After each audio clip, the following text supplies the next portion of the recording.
great question. I've gotten a lot of different answers for this. Who are your guys' college football goats? The greatest of all time college football player? I think Cam Newton's the greatest football player of all time in college. I'm gonna have to go with Sean Taylor. Who's the most famous person in your phone? Peyton Manning or Patrick Mahomes? I'll probably have to say Kendrick Bourne or Dan Lanning. Do you think Pat would answer if you called him? What's up? Do you think Pat would answer if you called him? If he's not busy at the ESPYs or something, yes. You definitely Washington State last year having to make that comeback late in the game. What do you remember about that game, and then playing them again this year in Austin? What's that going to be like for you guys? Well, I remember after I threw that pick six, I was out there on the field distraught, and a few defensive guys came up, kind of put their arm around me, told me, move past it, we got you, let's go. And from then on, it was like a team thing. We just came together, and we just had each other's backs. And that was kind of the season, so I credit those guys for that. Do you know much about them this year, or what's your thoughts on them right now? What's up? Say that again? Do you know much about them this year, or what? I don't know if they have any thoughts about playing them this year. You talking about Wazoo? Yeah. I know they got a new DC from Auburn. Actually, we used to go head to head together in practice. I know they going to have really good players. They were really good up front, really good at the end. Obviously, Cam Ward's a really good quarterback. They're going to have a good offense, spread the ball around. So we're going to have to come to play, and that's an exciting game always. Last year, Bill, you tied the conference's completion percentage for a quarterback for a single season, 44 touchdowns. You were really good. Just what do you build off that to get better at this offseason? What were your focuses? I think it goes back to just being consistent and making the right play, understanding the playbook down to the last detail, to where I can make those decisions and get the ball out where it needs to go, protect the ball, and score touchdowns, score a lot of them. You have so many good quarterbacks in this conference as a competitor. What does that mean to you? It means a lot. I think it's great for the conference to have so many elite players at the position. It's great exposure, great hype. I'm excited to be one of those guys. Jeffrey, on the other side, they were second leading tackler last year. You got 7 of your top 8 tacklers back. Quarterback-driven league, but at the end of the day, pressure's on the defense. You got to feel pretty good about this squad coming back. Yeah.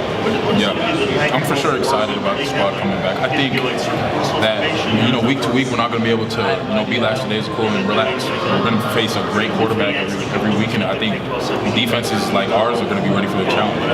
Teams can say what they want, but I think this defense. You feed off that crowd at Austin Stadium or what, man? Against SC, it's just going to be deadly. It's going to be great. Oh, right, 100%. Just running from out the tunnel, following the Harley all the way out, and then to the prayer, and then to the kickoff and the coin toss. But yeah, it's a one-in-a-lifetime experience for sure.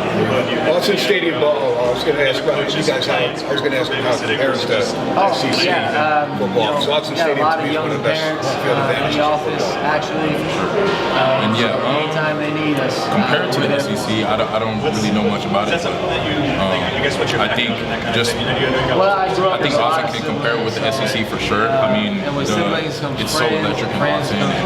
There's a lot going on all the time.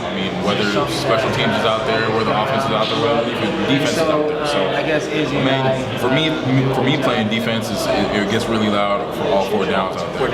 How's it coming along as far as getting on the same page? How's the offense in general? It's coming along great. I'm really pleased getting to know him, just what he's been about. Looking forward to continuing to grow our relationship in the future, because that's what it comes down to. You don't play Colorado for a few weeks, but just wondering, really, for either of you, have you interacted at all with Shador? Are you familiar with his game and kind of what maybe he has to can anticipate transferring into the Pac-12? So I know both those guys back when they were getting recruited, familiar with them. I know they had success at Jack State, and so looking forward to having them in the conference, the hype and the exposure, and ultimately looking forward to playing against them. How much does legacy, personal legacy, team legacy matter to you? Because you've got an opportunity coming back for a second year to really etched yourself at Oregon. I know you've done it at Auburn, but now at Oregon, it's one of the best to play the position. Well, it means a lot, and if I can be that person that people talk about, that'd be an honor. There's a lot of work to be done before that, before people are including me in that talk. But that means a lot to me, and it'd be an honor to to hear people say that about me. But I know what it's going to take and the amount of work and commitment that it takes. Have you talked at all with any of Oregon's got a lot of quarterbacks that have gone to the NFL or at college level, put up good numbers. Herbert, Mariota goes beyond that. Darren Thomason. Do you have any relationship with any of those guys? Yeah, just last week we played golf with Marcus, and he can absolutely destroy a golf ball. He's probably good at everything he does. But he's a great guy. Been through great success and then some lows, so he's a great guy to have as a resource. Obviously Justin, with Pat being on the team, Justin's around. Gotten to know him and talk to him quite a bit, and actually Joey Harrington, another guy that he's been a resource just to talk to, and I think that's just the quarterback culture here at Oregon. We're all here for each other. Dan Fouts is one of the greatest ever, man. I mean, that guy, I watched him. Met with him too, and he's another one. Man, they didn't have a defense back then, the Chargers, but he would outscore. I was back in Jersey. Every game would start out. You'd see it. San Diego 14, the other team nothing. Like 5 minutes into the game, because that's Dan Fouts. He's just one of the best. Yeah, I've been able to talk to him some. Pick his brain. He's been through a lot himself. Had a great career. Another one of those guys where he's a great resource.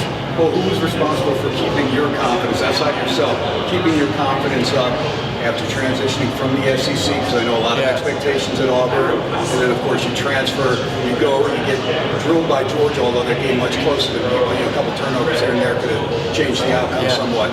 But I mean, who do you lean on as far as to keep yourself motivated and stay up? Yeah, well, I'm very internally motivated, but at the time, my parents did a great job, siblings, coaches in the past. I've always been just very encouraged by other people. And then when I got to Oregon last year, Coach Lanning, Coach Dillingham really helped me get through the Georgia game.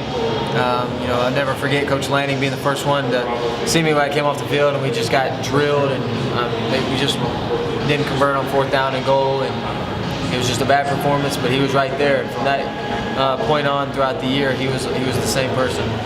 So I respect him a lot for that. And it's a testament to our team also being there. And I play with great guys. I play with great teammates. They're very encouraging. They always have my back, and I can feel it. Outstanding, man. And Jerry Allen, great play-by-play guy for years for the Ducks. He would love to play your games. Thank you. How's the offensive line coming along right now? Good. Those guys are working hard, extremely consistent. They're one of those groups that stay out, after every team thing we do. So they're always out there working, and it's easy to see. Those guys are doing a good job. Jeff, you brought up the pass rush earlier today, and you need to be better. Dan said the same thing defensively. Why do you have the confidence? Where's the confidence come from that unit will be better at developing their pass rush this season? I think just from what they've done in the offseason. I mean, I've seen those guys work out and attack those workouts every day with leaders like Popo, and Taki, and then Brandon as well. And also, just what we're adding out the edge with Mateo, and then also with Jordan Birch, I think the guys are, ready to roll, ready to go. And I think those other guys in the room, like Mace as well, I think those guys have attacked the offseason well, and I think they're ready to go. You played with Popo your freshman year, and then last year he was out. Can you just speak to just how big of a loss that was for the defense and what it would mean to have him back healthy this season? It was a huge loss for sure. Just having Popo, because just him being so dominant and just such a force in the run game, and also just how he rushes the passer as well. But having him back this season is going to be a huge addition. That's why I've been preaching our D line. I think they've been doing a great job, but I think Popo's been doing a great job rehabbing and getting back on his feet.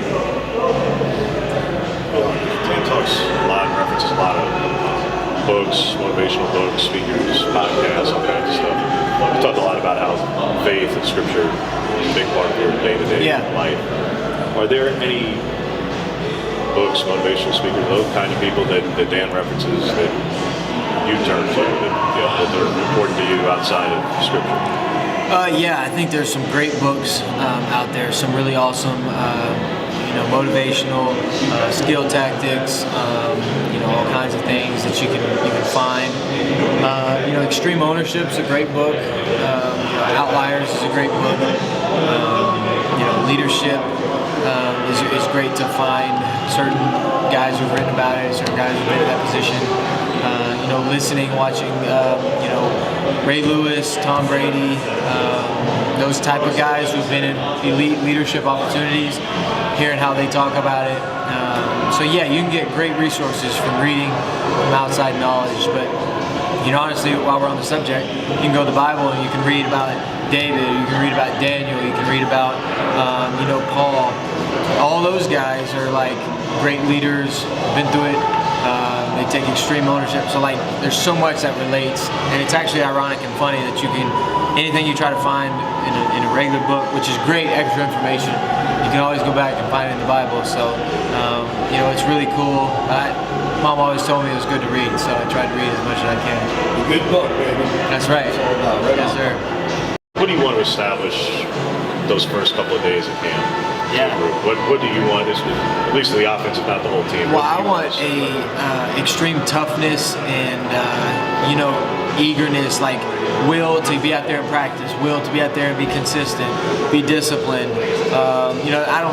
We can get the skill instruction, we can get the plays down later as we go, but really the first few days I want it to be highly competitive. I want it to be highly intense. I want the guys to be flying around, effort, all that kind of stuff, because that is what's going to bleed into the year.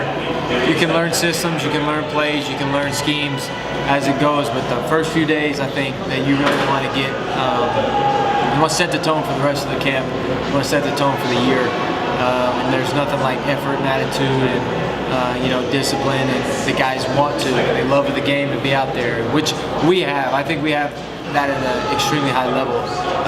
Our summer practices were intense. We go back to back. We're at each other's necks, and we're just ready to play some ball. And I think once we get into that, we got a lot of guys who love football and a lot of guys who want to be out there. Who are the defensive guys this year who are those guys who are chirping back at you? If Gonzo was doing it a year ago, is it Jeff? Is it Jordan? Is it Quez? Is it an Alabama guy? Well, there's so many. It's like, who's not talking over there on defense, which is good.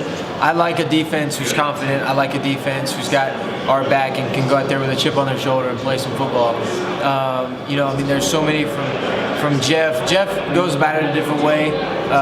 He's a class act. He's just going to show up and do the same thing over and over and over, and you know what you're going to get out of him. And he doesn't really have to talk about it because he's going to be about it.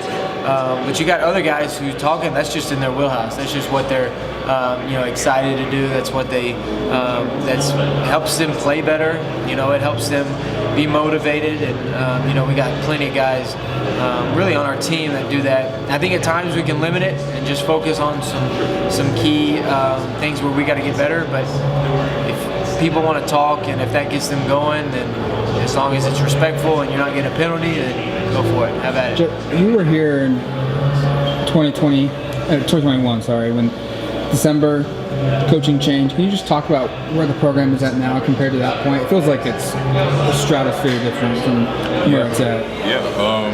Back then I think as a program we were just kind of lost. You could just feel it in the facility, coming into the facility. Some guys had already got coaching jobs but were still in the facility. It just wasn't real love in the facility. There was a whole bunch of cliques and stuff like that. But I feel like compared to now, it's totally different. It's through the roof right now. Everybody's connected.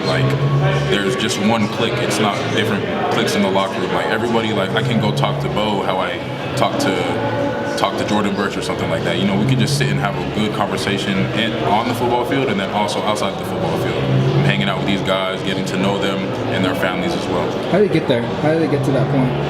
I think it's what Coach Lanning brought with the DNA traits and how he instilled and what we chose as a team, connection being one of them. I think that's just something that, we've been preaching this whole offseason, and that's something that we've been attacking. You guys are